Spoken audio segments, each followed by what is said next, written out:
a nuestros invitados. Mil gracias al Departamento de Ciencias Sociales en su totalidad. Mil gracias porque, bueno, esto nos hace pensar, no que estamos en una escuela, sino que estamos viviendo en un país con sucesos que nos atraviesan todos los días y hablamos desde lo cotidiano.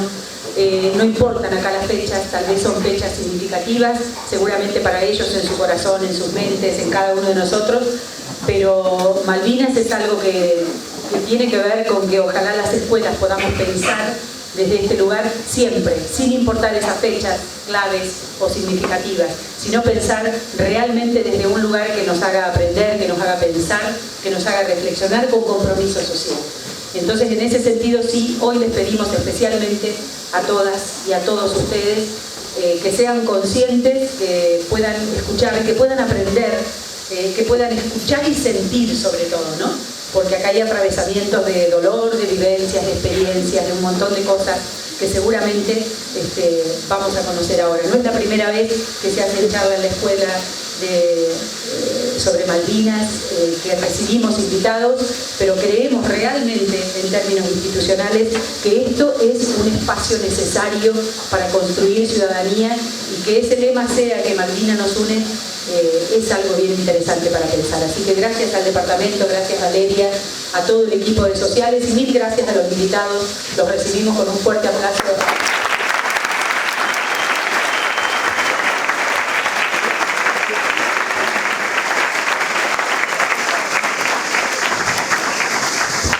Bien, vamos a funcionar así. Yo no sé dónde quedaron los vasitos, que había todas por ahí, esto tiene el agua. Tenemos dos micrófonos, la idea por ahí, pensando con los chicos en la dinámica, en esto, uno de los motorizadores era que quizás habitualmente nos acordamos de Malvinas para el 2 de abril, ¿sí? Alguna referencia en junio, pero el resto del año, cómo se desdibuja ese pasado que tiene muchas cosas de dolorosas. Entonces, en parte del reconocimiento para ustedes era convocarnos y saber que estaban presentes todos los días, que no los olvidamos y que más allá de las distancias que se separan, porque tienen muchos chicos, bueno, nosotros los profesores éramos niños, por ahí íbamos a la primaria, a la secundaria en el 82, pero los adolescentes que hoy son el público obviamente no transitaron esa experiencia, la escuchan desde lo que ven en los medios, de lo que ven en la escuela, así que la idea es un poco, si quieren ustedes arrancar contando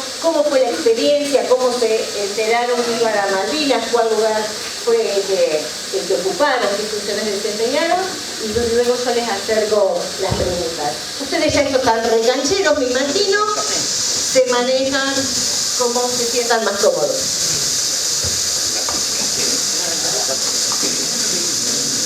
Buenos días. Buenos días. Ahora sí, escuchen, ¿no? Mi nombre... Hola.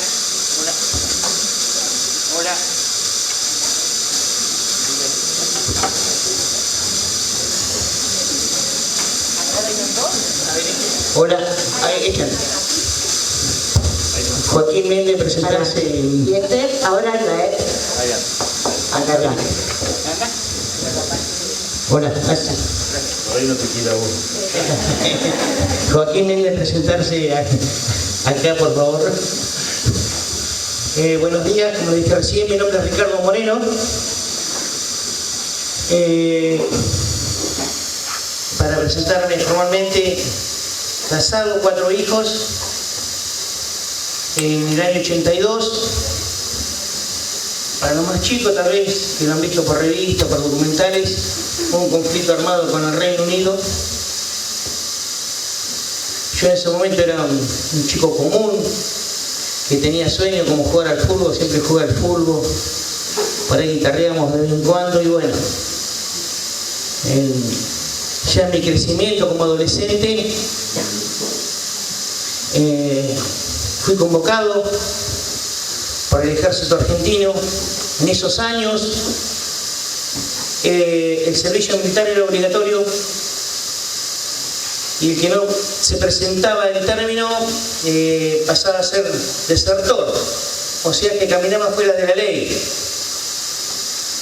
que podría caber una pena como prisión, un montón de cuestiones que había en ese momento con el servicio militar obligatorio. Y bueno, yo sinceramente nunca pensé en escaparme nada. Yo sabía que era el momento que me tocaba, que tenía que hacer el servicio militar. Un año y pico me decían andá, que la Conisma no es la guerra. Y bueno, y en el medio pasó toda mi historia, ¿no? Fui convocado un 3 de febrero con destino en Bahía Blanca, Batallón de Comandos y Comunicaciones 181. Fui con la ilusión de todo chico que va a un lugar nuevo, que no conoce, que te van a bailar, que te va a pasar esto y el otro, y bueno. Salí entre medio de las lágrimas, me despidieron en ese momento mi madre, mi abuela, mis hermanos. Me presento en el Batallón de Comunicaciones y bueno, fue normal. Nos pusieron una vacuna, nos hicieron preguntas, nos dieron un destino dentro de la unidad es el cuartel del ejército. Nos dieron un destino de adentro, algunos panaderos, otro cocinero, otro allá, otro acá, y bueno. Y algunos quedamos boyando para hacer la limpieza, no sé, cortar el pasto, hacer la rutina de faxina dentro de la unidad. Terminamos el campito, que es en ese momento el proceso que tenemos como soldado, 45 días. Y bueno, dentro de todo lo que pasamos en ese campito nos enseñaron que era un fusil automático pesado, que era combate diurno, combate nocturno, todas las cuestiones que tenés que aprender dentro de la Colimba. ¿Qué es un cabo? ¿Qué es un sargento? ¿Qué es un teniente primero? ¿Quién es el jefe de regimiento? Que era un teniente coronel. El segundo jefe de regimiento era un mayor de apellido Ferro. Todo transcurría normalmente, hasta que en un momento se entró a mover, como quien dice, el avispero. Éramos 120 soldados de cada compañía. Imagínense, cada compañía A, B, comando y servicio, 3 compañías. Éramos un montón de personas. Le dieron licencia a la primera tanda de soldados, venía Semana Santa, venía todo normal. Nos llaman una tarde-noche a un grupo de 8 soldados y dice: prepárense que ustedes se van a ir a un ejercicio a Esquel, otros me decían Pigüé. Y bueno, ya entré un poco a desconfiar de lo que me estaban diciendo, porque al otro día ya había movimiento de armamento y había como una adrenalina corriendo en el aire de la unidad. Al otro día, de los 8 ya mandó, dice: mirá, vas a ir vos y Chevalier al ejercicio. ¿Y dónde vamos? Y se habla de Esquel, de Pigüé, de Pigüé. Bueno.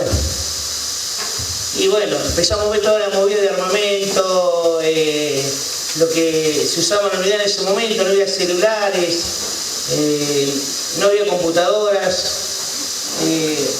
era todo, digamos, todas cosas viejas, ahora en la actualidad serían. Estamos en comunicaciones, pero no había la comunicación que hay hoy. Hoy te comunicas con Facebook, con un compañero, con un amigo, por WhatsApp, tiene un montón de plataformas de comunicación. Y bueno, en ese momento no la sabía, y bueno. Y si el otro día temprano salimos para el ejercicio, y había nerviosismo, había adrenalina. Y como ya dije, no había comunicación en esos años. Digo, ¿cómo hago para avisarle a mi mamá?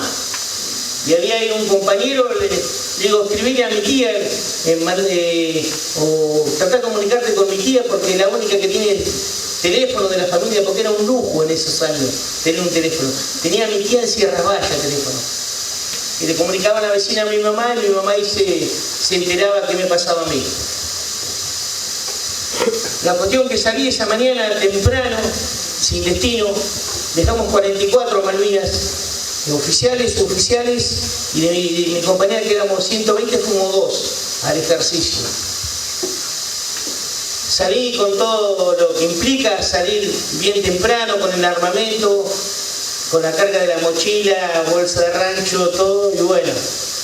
Y en el medio me recuerdo clarito que cuando me despiertan esa mañana, no íbamos a Pigüé ni a Esquel, Sabía que mi intuición era que íbamos a algún lado más jodido, que algo se venía, que algo había entre manos.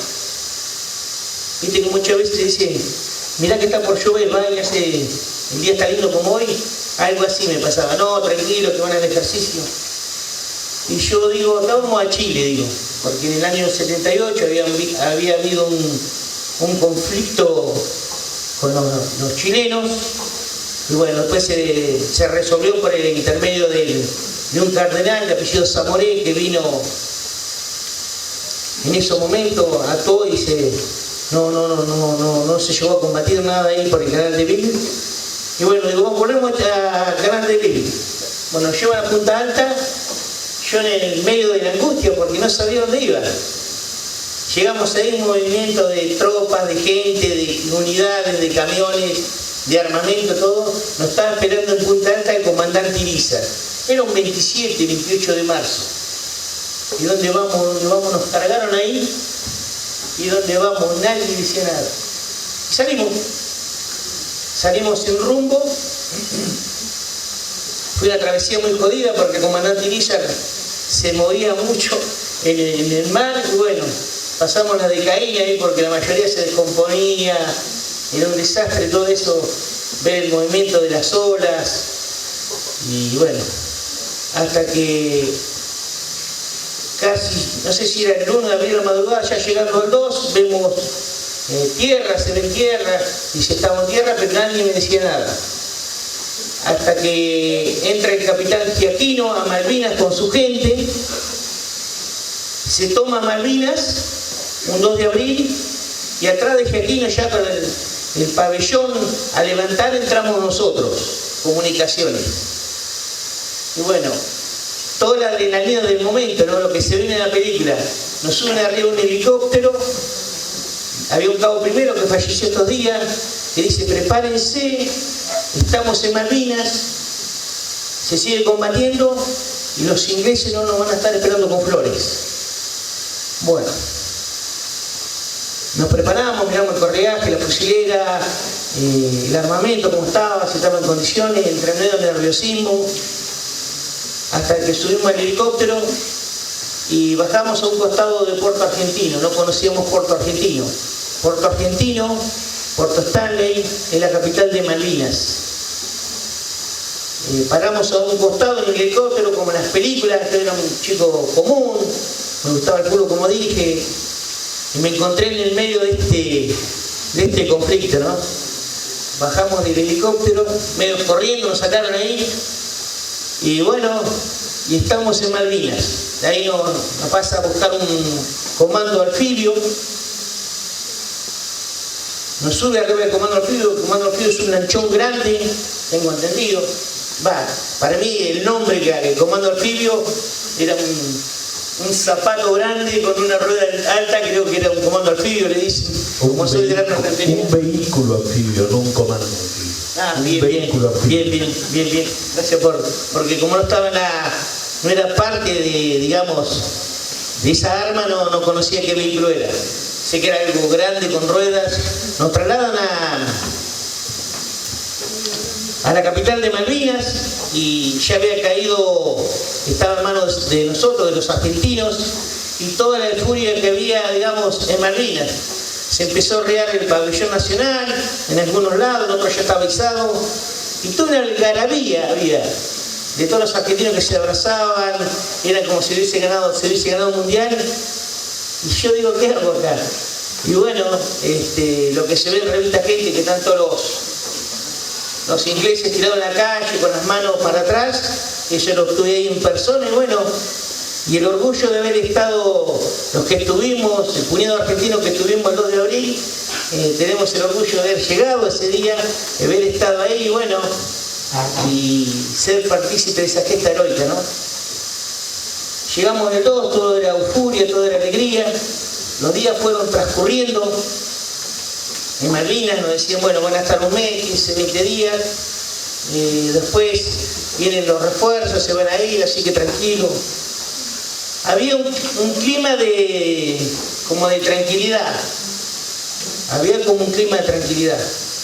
Con los oficiales que nos manejaron en Malvinas, Los vi muy pocas veces allá.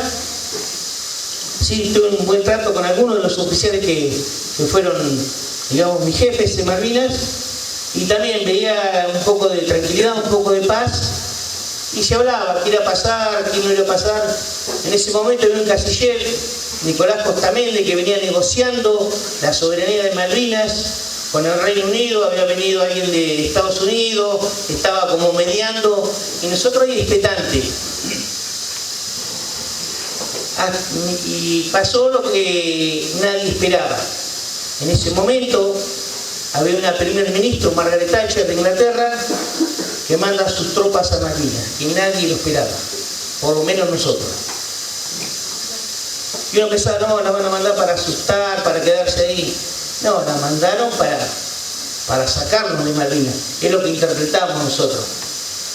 Bueno, ya empezó a circular un poco el nerviosismo. Nosotros fuimos 44 a Malvinas, algunos quedaron en Puerto Argentino. Yo fui destinado a Modi Group, que está a 5 kilómetros de Puerto Argentino. Tuve compañeros en Pradera de Canso, en Fox Bay, que Bahía Fox, y otros lugares de Malvinas. Y estamos expectantes a ver cómo sigue la negociación, hasta que llega un 1 de mayo, estando en Puerto Argentino, descansando a la noche, había quedado 2 compañeros de guardia, pasa un avión inglés, o 2 o 3, porque era de noche y no se veía, y empezaron a bombardear los costados de Puerto Argentino. Ese día Argentina entró en guerra.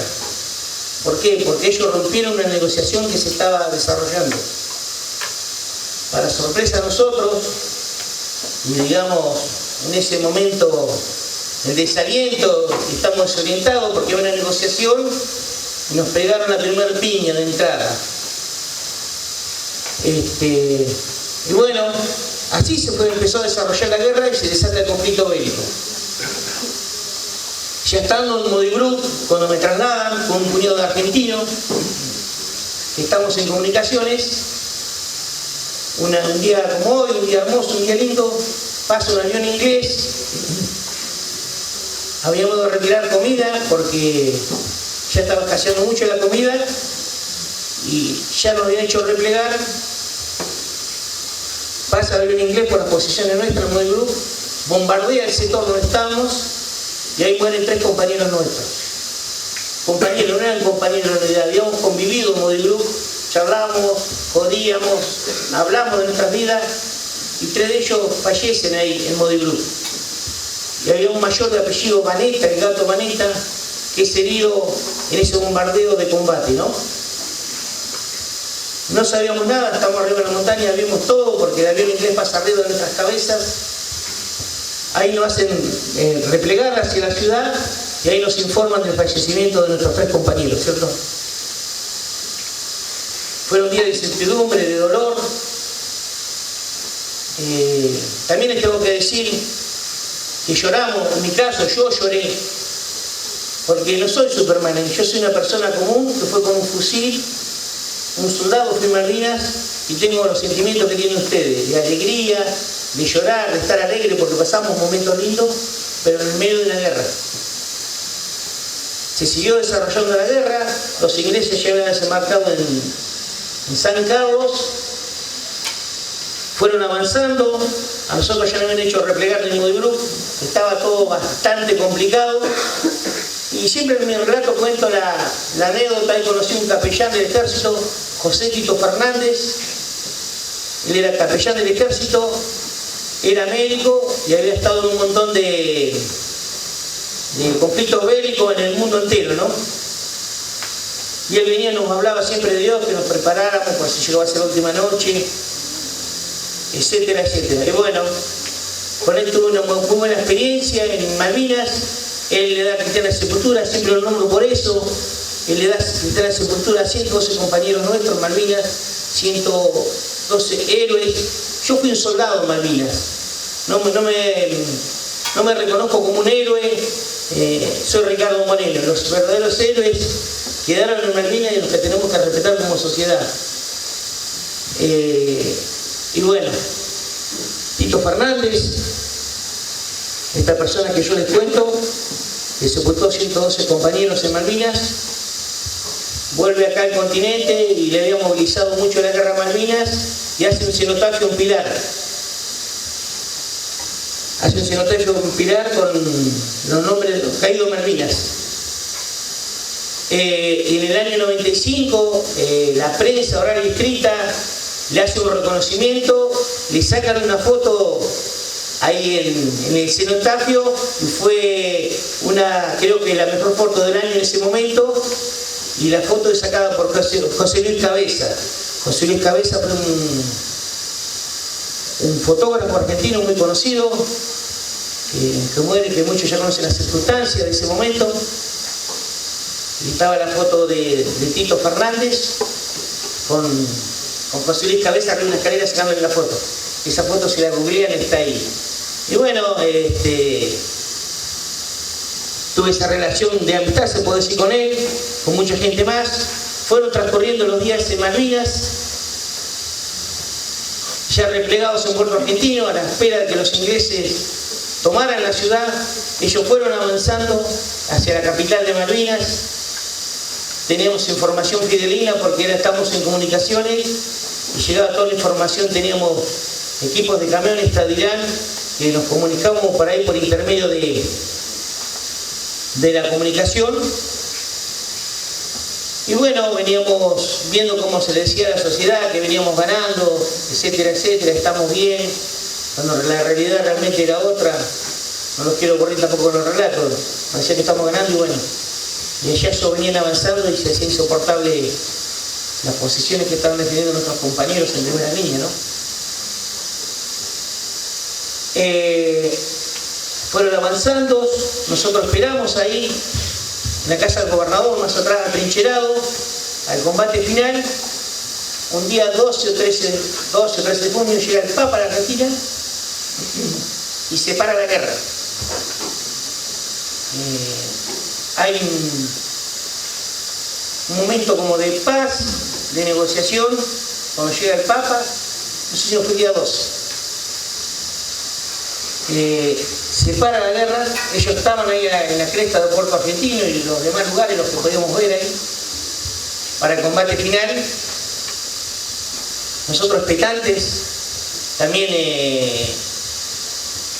teníamos información, nos llegaba de todos lados, en ese momento había mucho nerviosismo,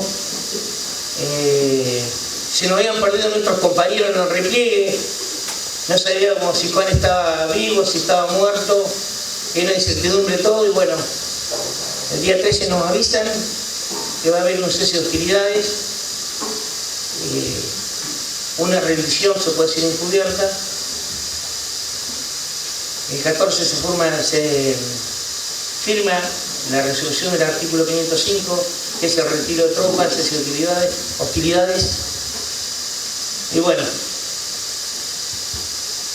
pasaron 10.000 cosas en una guerra, ¿no? Que no me puedo contar punto por punto. Pero el día 14 de junio fue el día más triste, por lo menos para quienes hablan, ¿no? Todos tendrán su experiencia y su mirada sobre la guerra y todas son importantes. El 14 de junio llegan los ingleses, ya con la firma en mano. Ya había, creo que, firmado el general Menéndez el cese de fuego. Llegan los ingleses a Puerto Argentino y termina la guerra. Y ese fue el día más triste para nosotros. Estando ahí presentes, venían las tropas de los ingleses y empezaron a arriar nuestro pabellón nacional. Lloramos los que estamos ahí presentes en Malvinas, lloramos mucho ese día porque realmente fuimos nosotros, yo no era profesional, era un chico común, fuimos a pelear con el corazón a Malvinas. Nosotros fuimos con el corazón a pelear a Malvinas. Hablamos después de la rendición con los ingleses, muchos de ellos manejaban el castellano, nos preguntaban por qué peleábamos. Nosotros peleamos por el corazón, ¿no? Fuimos como soldados. Hubo gente preparada, profesionales, pero nosotros fuimos con el corazón a pelear a Malvinas. Y decíamos que peleamos por la bandera celeste y blanca. Y ellos no lo podían creer. Bueno, ahí estuvimos 5 días prisioneros de los ingleses. que nos traían a Montevideo, algunos lo iban a llevar a Inglaterra, era un quilombo todo, nadie sabía nada, hasta que nos trasladaban a Puerto Madryn. En Puerto Madryn nos esperaban generales, jefes del ejército, nos dieron la bienvenida. Y en ese momento, nosotros bajamos en Puerto Madryn, empieza la peor guerra de todas. Lo que nos pasó a los que volvimos de Malvinas. Fuimos tratados como locos de la guerra. Mucha gente, por su relato que he escuchado, tenían que decir, tenían que esconder que eran veteranos de Malvinas. Y muchos compañeros se han quitado la vida. Por falta de trabajo, volvieron mal de Malvinas, como volví yo. Yo tampoco volví bien de la guerra, nadie vuelve bien de una guerra. Puede haber casos que alguno vuelva bien, está bárbaro. Volvimos mal y ahí empieza el destrato del gobierno. De escondernos, de esconder la causa, de escondernos a nosotros. En ese momento éramos como una vergüenza para la sociedad. Y volvimos como verdaderos delincuentes, que es lo peor de todo, escondidos volvimos. Que es, digamos, el dolor más grande que afrontamos en ese momento, ¿no? Y nosotros lo que habíamos hecho es defender al país de la mejor manera. Hoy los ingleses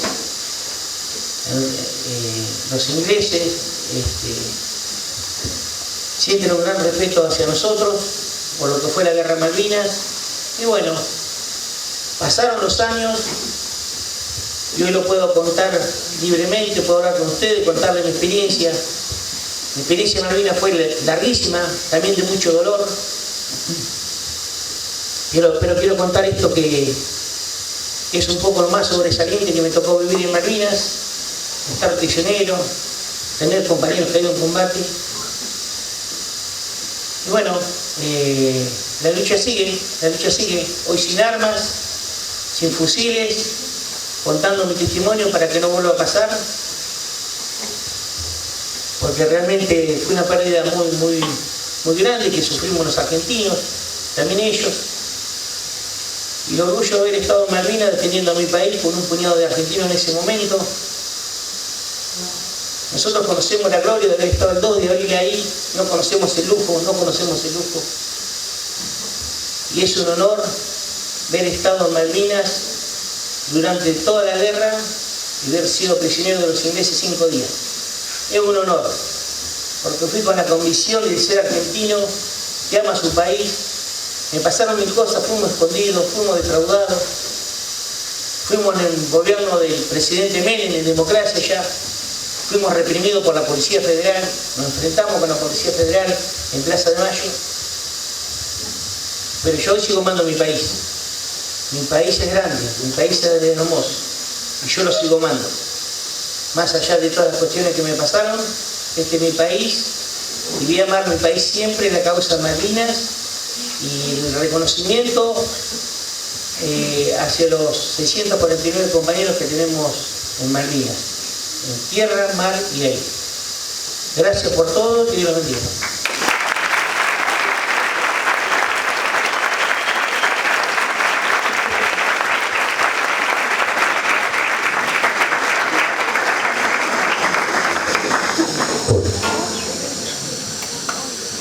Bueno, buenos días. Mi nombre es Juan Carlos Barríos. Yo pertenecí a la Armada Argentina. Mi relato no van a tener nada que ver con lo que contó Ricardo, porque, como ustedes sabrán, las fuerzas son 3. Estaba Ejército, Aviación y Armada. Ricardo estuvo en el Ejército, yo estuve en la Armada. Lo mío es todo sobre el agua. Yo nunca pisé Malvinas. Además, la diferencia que tenemos también es que, bueno, él fue obligado, porque él hizo la conscripción, como explicaba, y yo en mi caso era militar. Yo entré a los 15 años a la Armada, hice el curso de maquinista motorista, después me fui a un barco, estuve en varios, pero en el momento de que nos agarra el año 82 yo estaba en el instructor de la PI, Un destructor, para que se dé más o menos una idea, era esto. Ese barquito que ven ahí. Esa era la forma del destructor, que era de la Segunda Guerra Mundial. Casi toda la armada en ese momento era de esa época, había 4 o 5 buques nuevos nada más, los demás eran todos buques viejos. Un destructor misilístico, de los cuales había 7 de esos en ese momento. Y bueno, también a nosotros por supuesto nunca nos dijeron nada tampoco. Partimos en una navegación como tantas otras que habíamos hecho, unos días antes de que todo empezara, pero nunca nos dijeron tampoco que íbamos ni a la zona de Malvinas, ni a una guerra, mucho menos, ni nada. Nos llamó un poquito la atención porque el reabastecimiento en el buque de alimentos y de ciertas cosas fue mucho mayor a lo que era normalmente, pero bueno, lo tomamos como que dijimos, en vez de navegar 15, 20 días vamos a estar un mes y medio navegando. Así que nos enteramos realmente lo que pasaba una vez que pasó lo del 2 de abril. Nosotros, por supuesto, en el medio del mar y en plena navegación, y época, como decía Ricardo, para que entiendan ustedes, son muy jóvenes, no existía celular, no existía nada. Nosotros ni teléfono, porque estábamos en el medio del mar, había un barco. Lo único que tenían comunicación eran los comandantes por una radio especial que tenían los barcos y eso, con los propios de ellos. Pero acá no había comunicación con familia, ni nada por el estilo. Una vez que salías a navegar, hasta que no volvías nadie sabía nada. Así que nos tocó patrullar la zona para que más o menos se den una idea. Nosotros estábamos en una zona entre Ushuaia y Malvinas, más o menos a esa altura. Aguas muy bravas en esa zona, aguas prácticamente tormentas casi todos los días, el barco se mueve terriblemente. Uno estaba acostumbrado a eso, porque nosotros, yo como era de carrera, ya había hecho muchas navegaciones, pero bueno, son momentos bravos porque nada se queda quieto ahí arriba, nada se puede tener, es todo en movimiento, las 24 horas del día.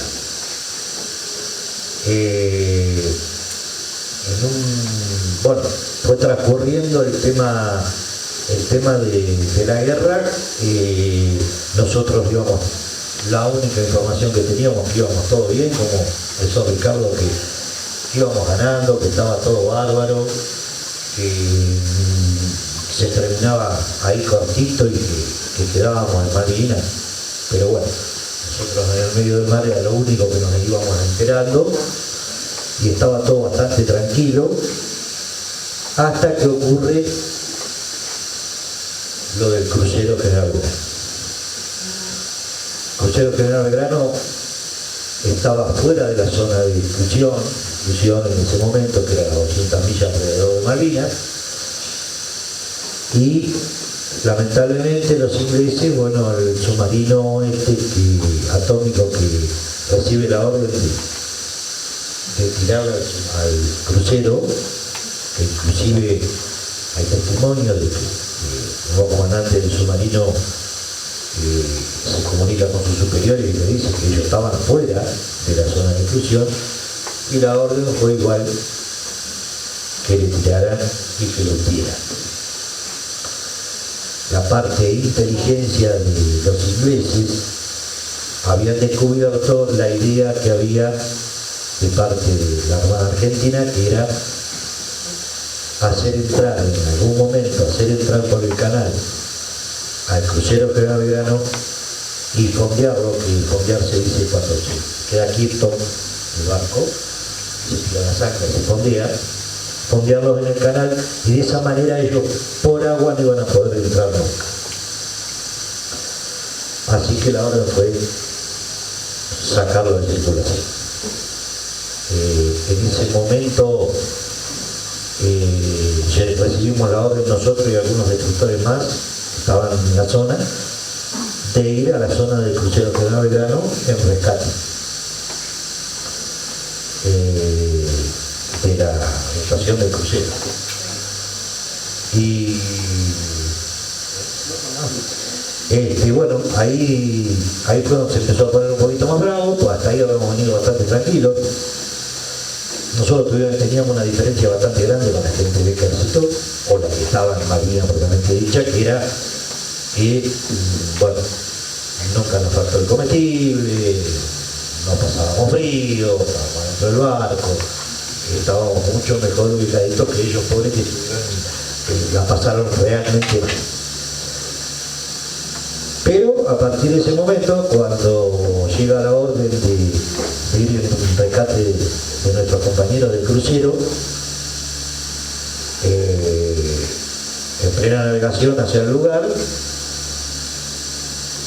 resulta que, claro, el submarino y otros submarinos de ingleses andaban en la zona. Y ellos tenían una especie de armamento, submarinos y todo, que era nada que ver con lo que teníamos nosotros. Nosotros, ya les vuelvo a repetir, los búnkeres de la Segunda Guerra Mundial, la tecnología no existía casi nada, era muy poca. O para detectar un submarino estaban con los sonares a una distancia que el submarino se ponía al doble de distancia y que podía arribar a vos y que vos lo detectés. Éramos muy inferiores en tecnología. Así que siempre ahí empezó el miedo, porque no sabíamos qué podía pasar, hasta que una noche nos tiran con torpedos, que gracias a Dios la habilidad del comandante nuestro, no sé cómo hizo, porque el día de hoy no sé, los partes no estaban aparte del momento, no entiendo de eso. Yo era maquinista, yo estaba abajo del nivel del mar, en las máquinas, calderas y motores fuera de borda, que era lo mío. Pero bueno, resulta que pudieron esquivar esos torpedos. Según mis compañeros que estaban en el puente del buque, que es donde se maneja el buque arriba, que se ve todo al mar, según ellos se alcanzó a ver la estela de los que dejan los torpedos. Tuvimos la suerte de zafar, y ahí en ese momento el comandante dio la orden de poner las máquinas al mango y salir para el lado de la costa, o sea, aguas bajas, que es donde el submarino no puede. Porque puede seguir, porque para poder seguir tiene que salir a flote, y si sale a flote, sí, con los cañones, los misiles que teníamos, ahí con eso podía o sea, con una especie de salvamento, da la orden de salir a toda máquina. A toda máquina en un barco como el que andábamos nosotros era más o menos como, para que lo entiendan ustedes, con un piquito 600 a 140, 150 kilómetros. Que puede durar 5 kilómetros. Después flota. Bueno, es lo que nos pasó. Una de las cosas. Se nos rompió una línea de que es, ustedes habrán visto los barcos que atrás, la mayoría tienen 2 hélices, una de estribor y una de babor. Eso lo ejerce una línea de eje que sale desde la máquina. Una de esas se fundió, quedamos con una sola, por lo tanto perdés la mitad de la velocidad de los nudos que desarrollás en el mar, encima con agua muy movida, muy difícil navegar. Así que no pudimos seguir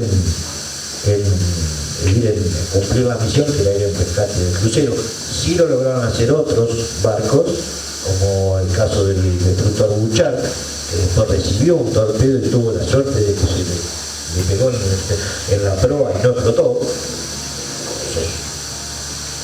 El Barba quiso que pasara de esa manera.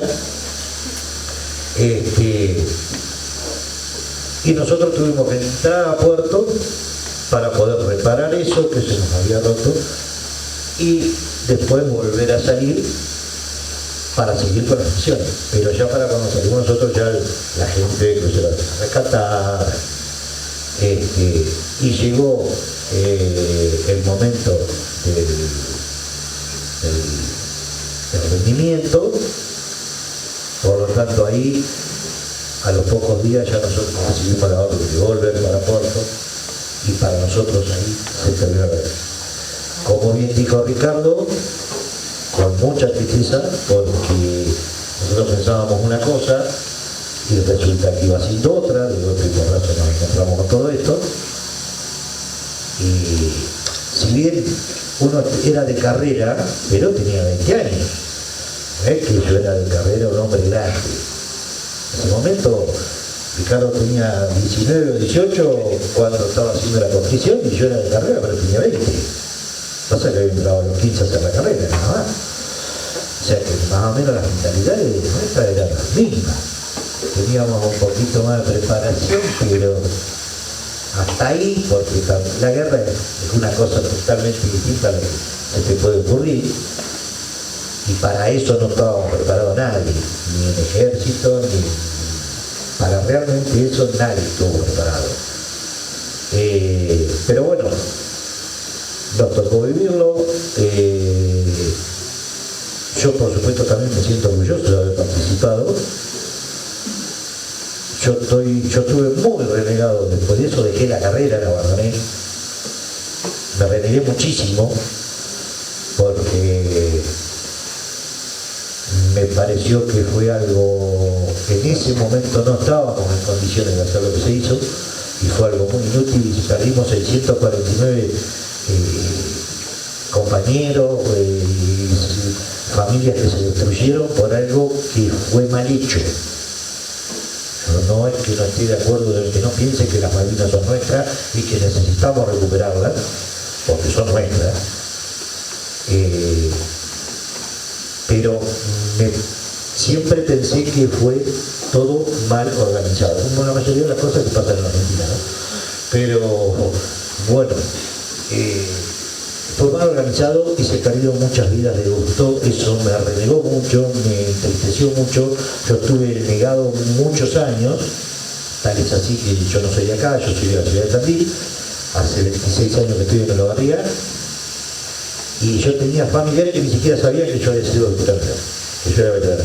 Yo no hablaba, salvo mi esposa y mis hijos, yo no hablaba con nadie. Ni siquiera cobraba la pensión, nada. Yo hice todo acá en Olavarría en el año, a partir del año 2006.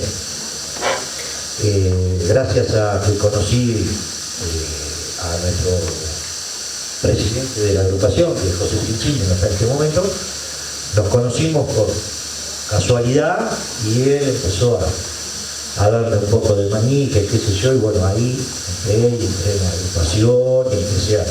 Pero yo estuve muy negado con este tema. Pero supongo que ha sido por la gran desilusión que me llevé en su momento, y me costó muchos años entrar en la ruta. Pero bueno, esa es mi vivencia. No es muy espectacular, porque ya les vuelvo a repetir, lo que tuvimos en el mar, salvo lo que pasó con el crucero y algún par de barcos más. No tuvimos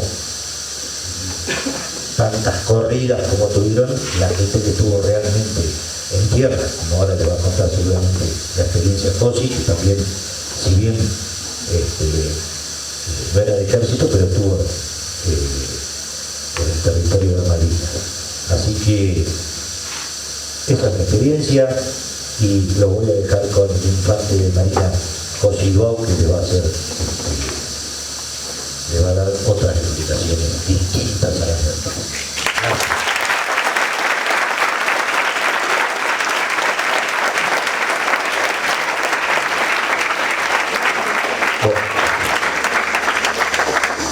Bueno, buen día a todos. Mi nombre es Haroldo Esteban Duau, pero todo el mundo me conoce por Josi.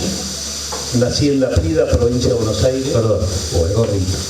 Y también por el Gordito, como dice él. pero no es que estoy gordo, sino que son músculos en reposo, esto porque no estoy trabajando.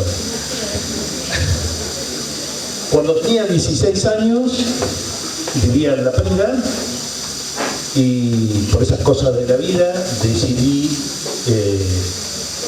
irme a hacer la carrera militar. En realidad, chicos, quería ser ingeniero mecánico porque me apasionan los autos, pero mi papá estaba muy enfermo, entonces no podía irme a estudiar. En ese momento ingeniero mecánico se estudiaba en La Plata, costaba mucha plata, y lo otro que me gustaba era ser militar, así que ingresé a la escuela de suboficiales de la Infantería de Marina, que funcionaba en un lugar donde todos ustedes conocen, que es en el Faro de Mar del Plata. En algún momento seguramente alguno de ustedes lo ha visto o en una foto o en vivo y en directo. Bueno, la escuela de suboficiales funcionaba ahí.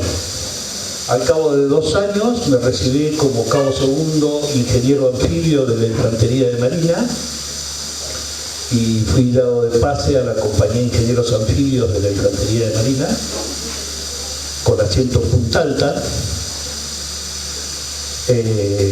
compañía que se había creado en el año 79 y soy el primer ingeniero anfibio que tuvo la Infantería de Marina. A partir de ese momento fuimos una fuerza muy mimada dentro de la Armada porque éramos nuevas, o sea, comunicaciones, infantería, artillería, vehículos anfibios ya existían, lo que no existía eran ingenieros. Entonces a partir de ese momento todo el mundo nos daba apoyo para todo. Por lo cual, esto quiero decirlo porque nos permitió en esos 2 años que faltaban para Malvinas equiparnos y conocer muchas cosas que en otro momento no hubiesen sido si no hubiese sido porque la compañía de ingenieros se había creado en ese momento. Con esto quiero decir que cuando llegamos a la guerra habíamos probado absolutamente todo lo que teníamos a disposición de la Armada para nosotros.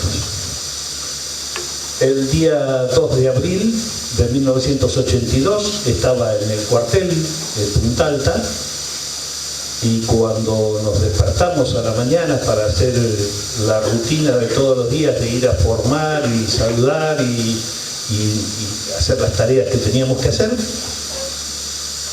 vimos por la televisión, por Argentina Televisora Color, ATC, que es la televisión pública que conocen ustedes hoy, en ese momento se llamaba ATC,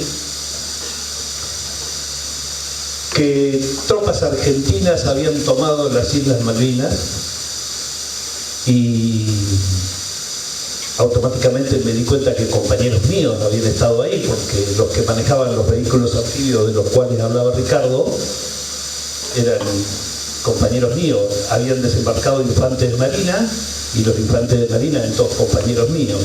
Los conocía a todos de la escuela, del cuartel, de todos lados. Y como la compañía de ingeniero era la niña mimada, como les estaba diciendo, automáticamente supe que tenía que ir a Malvinas. Y automáticamente nos empezamos a preparar para viajar a Malvinas. Así que el día 3 de abril, en un avión Hércules de la Armada Argentina, toda la compañía de ingenieros con todo su equipo, éramos 125 hombres, volamos a Tierra del Fuego, a Río Grande, donde tiene asiento el batallón 5 de la Infantería de Marina, y de ahí en distintos aviones y cargados con distintos pertrechos para la guerra, como municiones, comida, artículos de todo tipo, en distintos aviones nos fuimos intercalando y el día 6 de abril en Malvinas nos encontramos la compañía de ingenieros completa para empezar a trabajar. Y ahí viene donde quiero contarles qué hacen los ingenieros.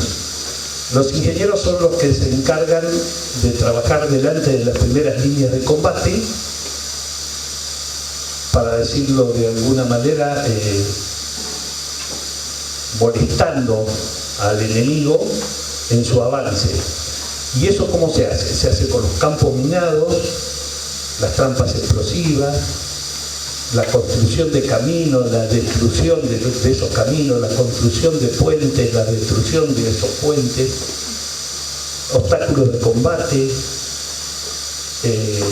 enmascaramiento en gran escala, obtención y purificación de agua. Como se darán cuenta, teníamos bastante laburo para hacer, y así fue. Trabajamos de sol a sol, y realmente fueron días muy cansadores de trabajo, porque éramos 125 hombres, y bien había alguna compañía de ingenieros de ejército. La compañía de ingenieros anfibios de la infantería marina se dividió en 6 grupos y fue a ocupar distintos lugares para hacer los trabajos de los campos minados y de los obstáculos. Los obstáculos de combate son, ustedes deben haber visto muchas películas de guerra, y son esos alambres enrollados o esas barricadas de hierro, alambrados, todo ese tipo de trabajo.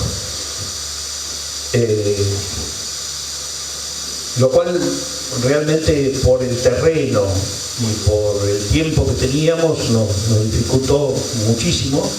Ustedes saben que Malvinas, y lo habrán estudiado, es un territorio, un terreno muy blando, muy complicado para circular. Con cualquier vehículo no se puede andar, hay que andar con un vehículo 4x4 y que no sea pesado, porque si es pesado no funciona. Realmente fue muy complicado el trabajo, y mucho. Entonces, yo tuve la gran suerte de ser el enlace de todos esos grupos en los cuales se dividió la compañía de ingenieros. Y todos ustedes saben dónde está Puerto Argentino, ¿no? Sí, ¿no? Bueno, alrededor, si hacemos un círculo tomando como base Puerto Argentino, a unos 80 kilómetros a la redonda de Puerto Argentino, se instaló el grueso de las tropas argentinas en defensa de Puerto Argentino. Si bien después hubo gente en Darwin, gente en Bahía Fox, gente en muchos lados más, pero el grueso de la defensa argentina estaba a unos 80 kilómetros alrededor de Puerto Argentino. Así que en todo ese círculo me tocó andar, ir, venir y llevar material y trabajar y hacer un campo minado, o hacer un alambrado, o hacer un puente, un camino, hasta lo que Ricardo mencionó hoy, es el 1 de mayo, donde ocurre el primer bombardeo. Y Ricardo dice de noche, porque Ricardo estaba durmiendo, pobre, en ese momento, pero en realidad fue a las 5 menos cuarto de la mañana que comienza el primer bombardeo, 6 menos cuarto del segundo y 7 menos cuarto del tercero, que todo dirigido al aeropuerto de Malvinas. Ese día a los ingenieros nos cambió la forma de trabajar, porque a partir de ahí empezamos a trabajar bajo fuego enemigo. Como yo les decía, nosotros trabajamos delante de las primeras líneas de combate, así que nos dificultó muchísimo el trabajo. Fue muy difícil, al punto de perder compañeros, amigos, hermanos de la vida, y podría contar 1000 historias de todo eso, pero yo sé que ustedes tienen preguntas preparadas y es lo mejor que me podría pasar, que ustedes se saquen la duda. Para cerrar, digo, el día 14 de junio, cuando el gobernador de las Islas Malvinas, designado gobernador de las Islas Malvinas, Mario Benjamín Menéndez, junto con Jeremy Moore, el comandante de las fuerzas inglesas, firman el tratado de cese de fuego, porque no fue la rendición, sino un tratado del cese del fuego. En ese momento, una de las cláusulas o uno de los objetivos firmados en ese tratado es que los ingenieros nos quedáramos prisioneros a ayudarle a los ingleses a remover los campos minados y las trampas explosivas. Por una cuestión humanitaria decidimos, en realidad nos pidieron si nos quedábamos voluntarios, entre comillas, y no íbamos a quedar igual. Y una cuestión humanitaria, había los Kelper que vivían en ese lugar y las personas que pudieran llegar nuevamente a Malvinas se iban a encontrar con minas, con campos minados que no sabían ni cómo estaban colocados, que es lo que hemos dicho nosotros. Y para que ustedes se hagan una idea, Infantería de Marina, o sea, Compañía de Ingenieros Anfibios, colocó 14.000 minas en Malvinas en el periodo que estuvimos trabajando.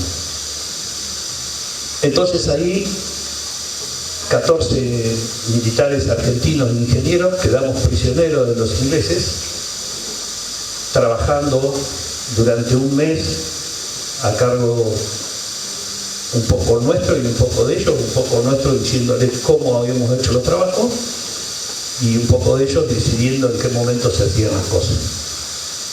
Y hay cosas que ustedes por ahí conocen de ese trabajo, que es cuando ustedes han visto fotos sobre Malvinas hoy, van a ver unos alambrados con un triangulito en rojo que dice Danger Minas, o sea, peligro minas. Esos alambrados y esos triangulitos los pusimos nosotros en 1982, porque en los primeros días después del cese de fuego, empezamos a hacer la remoción. Remoción significa sacar las minas que habíamos colocado en el lugar, pero allá como el 22 de junio ya había alrededor de unos 10-15 centímetros de nieve en el terreno, lo cual se hacía muy difícil. En realidad los ingenieros lo sabemos hacer, por más que haya nieve o no. Lo que pasa es que se retrasa un poco el trabajo, se hace más dificultoso, y los ingleses decidieron no hacer más remoción, sino hacer una delimitación, y eso serían los alambrados de los cuales le hablamos. Así que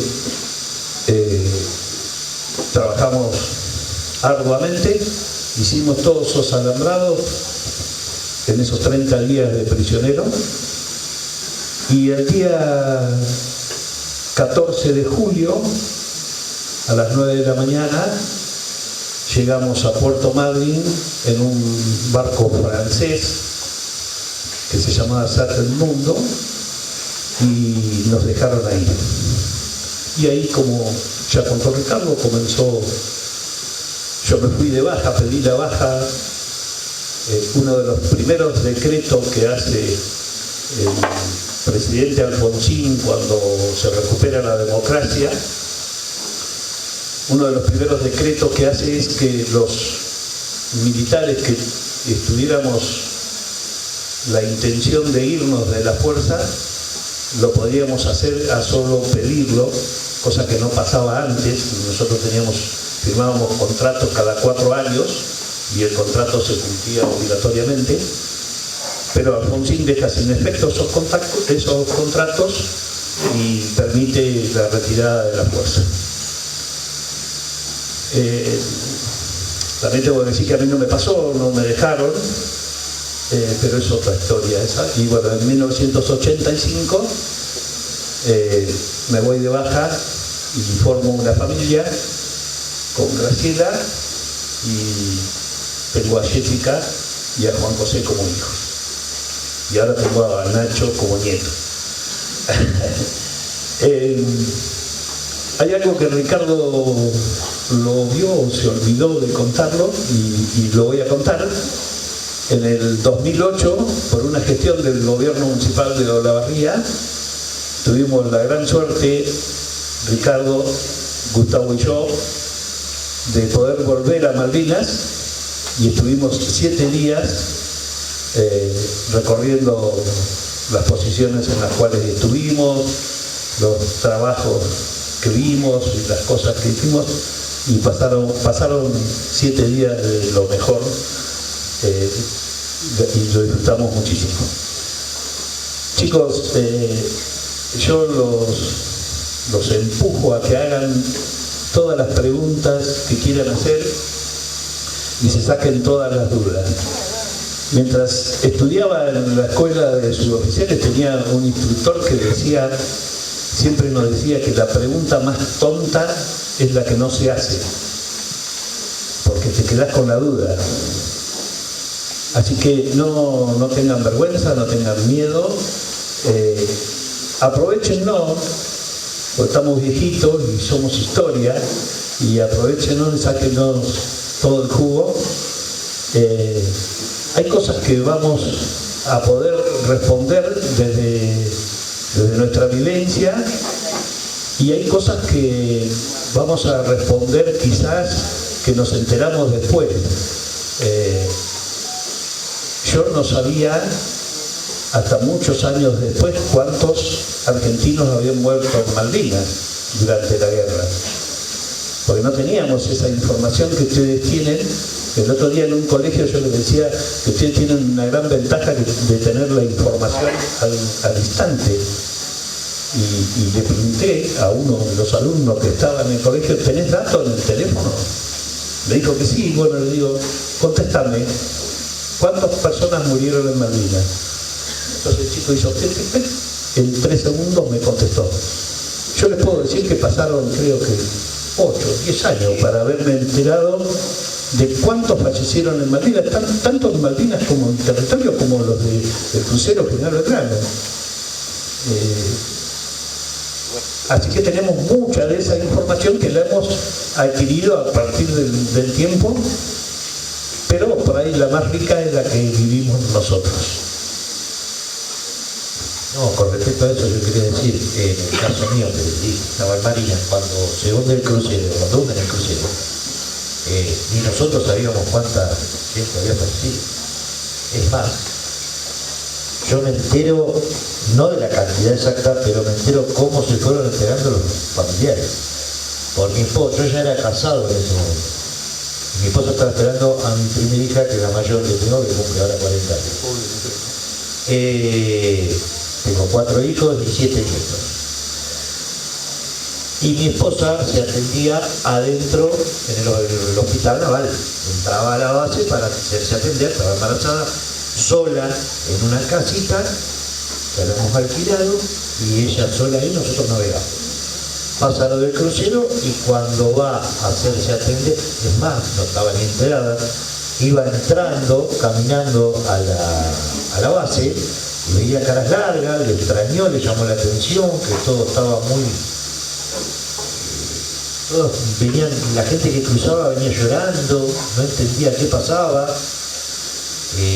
Cuando llega, resulta que había en el hospital naval las carteleras colgadas así, con la gente desaparecida, porque claro, caso de como al no tener el cuerpo eran desaparecidos, y los nombres anotados en una lista, y así la gente iba y veía si estaba su familiar o no. O sea, que fíjense la forma de enterarte de cosas que hoy en día es imposible. Enterarte, dice, o sí, al toque de lo que sea. O sea que teníamos mucha desinformación también por falta de tecnología que agredir, nada más que por eso. Pero sí, como dicen, tuvimos inclusive mucho tiempo para saber cuántos habían fallecido. Bueno, a ver quién es el primer corajudo. Allá, Dale.